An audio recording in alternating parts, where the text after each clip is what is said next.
Estamos repercutindo uma notícia do Teletime que questionou se é um novo ciclo para a Oi após a recuperação judicial, e eles estavam falando exatamente, a gente abordando aqui os problemas que envolveram, no vídeo anterior a gente estava falando sobre isso, os problemas que envolveram a Oi, que levaram ela às cordas da recuperação judicial, à sua quase falência. É razoável, diz a matéria, dizer que houve, por parte de alguns dos técnicos que analisaram a situação da empresa, que houve o sangue frio para esperar e assim ver se a empresa encontraria uma solução de mercado. Mas também essas soluções de mercado não se mostravam muito simples naquela época, né? Sabe-se, por exemplo, de relatos colhidos aqui e ali ao longo destes mais de 6 anos, que a operadora por muito pouco não foi vendida para empresas de telecomunicações chinesas.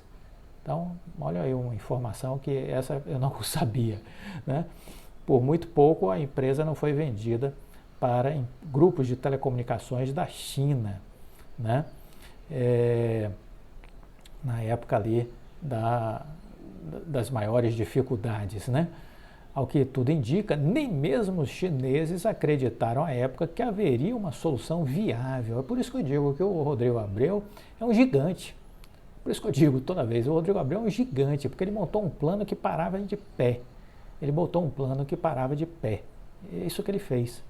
Então, o processo de recuperação em si foi doloroso e considerado por muitos improvável. Olha, com quase todo mundo que eu conversava dizia, a empresa faliu, não tem jeito para a empresa, né? A dívida trazida a valor presente, sem a multa da Embratel, ou da Anatel, é de 85 bi, trazida a valor presente, né? Várias premissas iniciais e projeções de retomada precisaram ser refeitas porque as coisas simplesmente não aconteciam como planejado. A demora na definição de um novo marco legal, que só veio em 2019, a demora em encontrar um modelo de migração de concessão para autorização, que ainda não veio, diga-se de passagem, uma pandemia que surgiu pela frente e todas as consequências sobre a economia global. O rápido crescimento das empresas regionais de internet que foram ocupando o vácuo deixado no mercado pelas grandes telecoms que não tinham interesse até então pela questão aí da fibra ótica. A desaceleração da economia digital e a desconfiança dos investidores com empresas de telecom, só para citar alguns dos percalços que tivemos aí ao longo desses últimos anos. Tudo isso fez com que o plano de recuperação judicial precisasse ser aditado e revisto algumas vezes, sempre com muita dificuldade para encontrar a concordância de dezenas de milhares de credores, com perfis tão díspares como grandes investidores institucionais, fundos especulativos, bancos públicos e privados e a própria União, que faziam parte desta panaceia, um verdadeiro circo dos horrores. Ao final, a empresa demitiu milhares de funcionários, vendeu praticamente todos os seus ativos mais relevantes, tornou-se uma empresa de serviço de telecom sem rede própria nas áreas mais estratégicas, como banda larga e serviços móveis.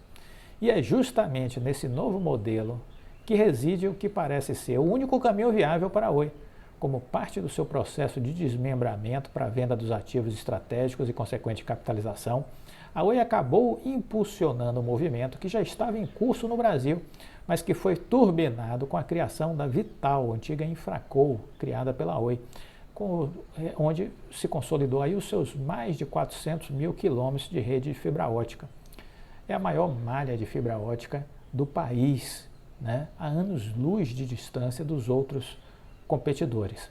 Com isso, e somado às outras empresas que estão atuando no mercado de infraestrutura desagregada, como é o caso da Fibrasil, a America Tower e a E-Systems, as redes neutras abrem uma possibilidade muito interessante, que precisa se mostrar viável economicamente, para que novas empresas entrem no mercado de telecom sem a necessidade de pesados e longos investimentos em infraestrutura.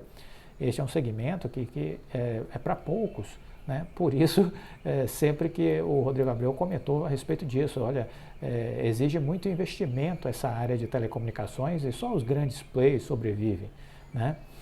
Também a ideia de empresas que prestaram unicamente, que prestam unicamente serviço digital, como será a Nova Oi, é algo do ponto de vista de telecom a ser visto ainda se provando. Pode-se dizer que as empresas de internet fazem isso, mas no caso da Oi e outras que estão adotando esse modelo, são companhias altamente reguladas, prestando serviços regulados, em alguns casos com uma dinâmica entre investimentos e custos operacionais e uma nova lógica de atendimento ao consumidor. Também nesses casos a realidade precisará se mostrar viável do ponto de vista econômico e operacional, mas é algo que potencialmente pode abrir o mercado a serviços inovadores e competitivos. Com o fim da RJ, aquela velha Oi, cuja livro ainda não acabou, né? A gente precisa enxergar isso. Ela segue sendo uma concessionária de telefonia fixa. Então a velha Oi não morreu totalmente, ela ainda tem esqueletos. Ela ainda é uma empresa que tem a concessão de telefonia fixa, responsável por atender praticamente todo o território nacional. Ela continua à luz dos belos olhos da Anatel, cheia de obrigações, cheia de responsabilidades e com o peso da espada selvagem e assassina do regulador brasileiro sobre a sua cabeça. Não vamos nos esquecer que um conselheiro do CAD abriu a boca para vomitar as seguintes palavras, que preferia ver a Oi quebrada, falida, fechada, deixando de existir. Esta criatura apocalíptica faz parte do CAD. Faz sentido isso, uma agência reguladora, ter esse nível de gente que raciocine desse jeito? Este é um país que às vezes me parece que algumas criaturas boçais, estúpidas, detestam as empresas. De vez em quando eu encontro essas pessoas por aí. Parece que detestam as empresas, têm raiva de empresários. Sabe por quê? Porque eles são incompetentes. Eles são os trogloditas. Eles não sabem fazer um ó com copo. Eles são cheios de frustrações. Cheios de decepções pessoais. São pessoas profundamente tristes, porque não conseguiram construir absolutamente nada na vida, porque não têm capacidade intelectual para. E aí eles detestam aqueles que fazem. Eles olham o sucesso dos outros no meio empresarial e ficam mortificados, incomodados. Como é que esse cara fez isso? Se eu não consigo abrir uma quitanda, não consigo ser indicado para ser síndico do meu condomínio. Aí o cara fica enlouquecido. Mas o fato é que isso tudo é também conduzido aí pela arbitragem, que vai discutir esse assunto e que acredito que chegará a um termo razoável, a arbitragem, tanto por parte da Vivo como da Oi. Não esperemos vida inteligente no Planalto Central, dentro da máquina pública. Não esperemos isso. De novo, com todo o respeito aos servidores públicos. Mas o fato é que Brasília não produz coisas positivas já há muitos anos. Já há muitos anos. Então, é preciso a gente ter essa consciência de que este poder político desserve ao invés de servir. Ele gosta de ser servido. São os hábitos palacianos. Gostam de súditos. Não tem o espírito de servir. É triste realidade a nossa. Pois bem, a Nova Oi, a pergunta que fica é, ela terá chance de dar certo? Ela precisa, diz a matéria, encerrar com sucesso o capítulo da concessão. precisa encerrar com sucesso o capítulo da concessão. Mas essa decisão, ela passa pela Câmara de Arbitragem. Pela Câmara de Arbitragem. E também tudo isso vai desaguar no próximo Ministério das Comunicações e no próximo governo do presidente Lula. Essa matéria é do final de dezembro. Portanto, podemos afirmar o seguinte: 2023 será crucial na definição deste novo capítulo da Oi, o seu futuro, que está dependendo muito deste processo de arbitragem. Vamos aguardar. Eu sigo confiante, o Rodrigo Abreu também. O presidente da Vivo já disse que espera vencer no processo de arbitragem e que, se não houver uma revisão disso, do assunto concessão, uma readequação de valores, a Vivo vai devolver a concessão. A Oi já disse a mesma coisa, que devolve. E o governo brasileiro vai ter um super abacaxi na mão, porque só um lunático vai querer a concessão de telefonia fixa, arquitetada nessa modelagem de algo que está fadado a zero. Porque talvez em 2 anos não exista mais um telefone fixo no Brasil. Anote aí, talvez em 2 anos não exista mais um telefone fixo no Brasil. Então, como é que a Anatel abre a boca para dizer que quer que a Vivo pague 7,7 bi pela telefonia fixa e que a Oi pague 12,2 bi pela telefonia fixa? Acorda para a vida, né? Acorda para a vida. De um negócio que tende a zero, que vai sumir.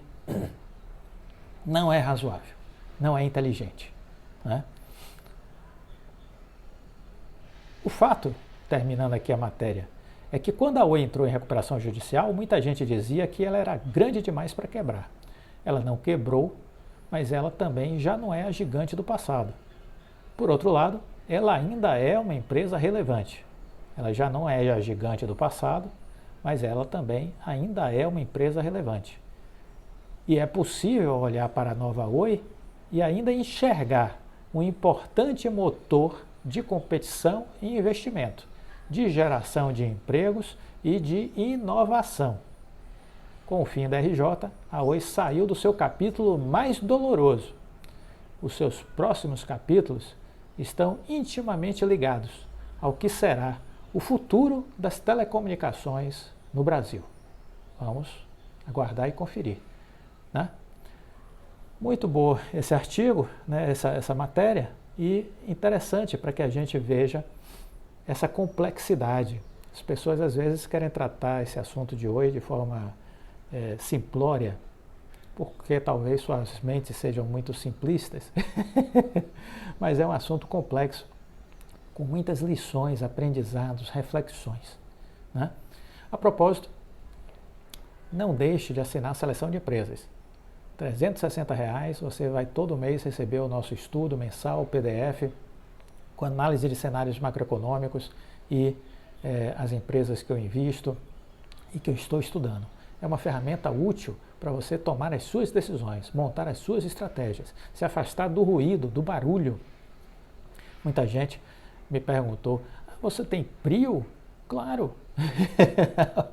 Algumas pessoas me perguntam: você tem PRIO na carteira? Claro. Quem me acompanha na seleção de empresas sabe que a PRIO é uma das empresas que eu tenho. E já falei, inclusive, no canal também. Aqui no canal já falei. Eu carrego ela já vai fazer agora em maio 3 anos. Vai fazer em maio desse ano 3 anos. Então, não é a primeira vez, né? Acho que talvez tenha sido surpresa com algumas pessoas que me acompanham um pouco aqui no canal. Porque eu digo, assista todos os vídeos. Aí o cara às vezes passa 10 dias sem assistir, aí quando vê, já passou, né? Que aqui a gente produz muita coisa. Se ficar sem assistir, perde o bonde. É como eu digo, aqui é como um livro. Se você pula as páginas, meu irmão, já era. Você não entende mais a história, não. Por isso que eu sempre digo, maratone os vídeos do canal. Esse ano iniciamos com uma série muito boa para falar sobre inteligência financeira. Não sei se assistiram. Vale a pena assistir. Assistam porque vai mexer, vai dar uma sacudida aí no seu cérebro, né? E depois estamos falando aí sobre muitas coisas, sobre 2022, né? Reflexões importantes para a gente planejar 2023.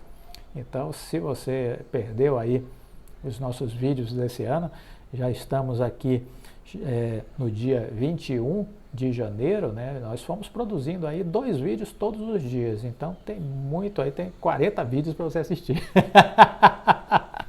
Deixa o like, compartilhe com os amigos, fique com Deus e até a próxima.